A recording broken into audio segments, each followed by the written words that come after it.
क्या किसी देश का इतना बड़ा लीडर मर जाए और पूरा देश खामोश रहे?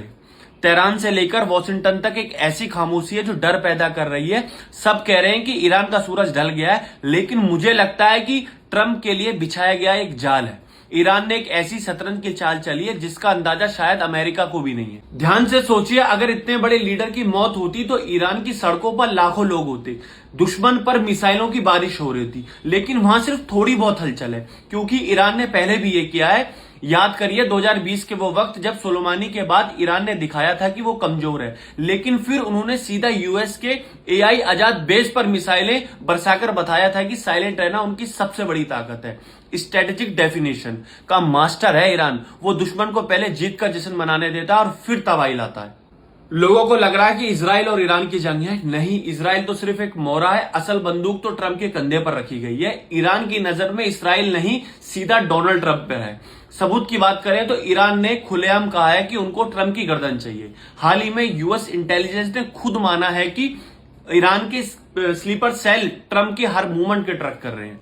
ट्रंप ने ईरान पर एक्सटेंशन लगाए हैं, उनके लीडर को निशाना बनाया है। अब ईरान उन्हें वही दर्द लौटाना चाहता है। ये मौत की खबर शायद ट्रंप को गलतफहमी में रखने के लिए है, ताकि वो कोई गलती करे और ईरान को उनके ऊपर हमला करने का कोई मोरल ग्राउंड मिल जाए। ये मत भूलिए कि ईरान कोई मामूली देश नहीं है। उनके पास सुसाइड ड्रोन्स और हाइपरसोनिक मिसाइल्स हैं, अमेरिका की नींद उड़ा सकती है।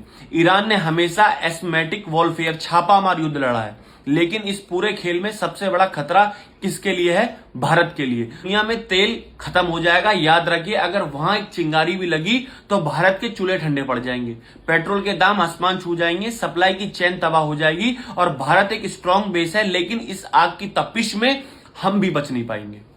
तो क्या ये मौत सच है या फिर एक बड़े वर्ल्ड वॉर से पहले का सन्नाटा? मेरे हिसाब से तो ईरान ने ट्रंप को चेकमेट कर दिया है। ट्रंप को लग रहा है कि वो जीत गया, पर असली खिलाड़ी तो तेहरान में बैठकर मुस्कुरा रहा है। 48 घंटे से पहले कुछ भी कहना नामुमकिन है कि ईरान के जो लीडर है उनकी डेथ हो चुकी है या नहीं, क्योंकि वो 2020 में भी इसी तरीके का एक ट्रैप बनाकर अमेरिका पे हमला कर चुके हैं।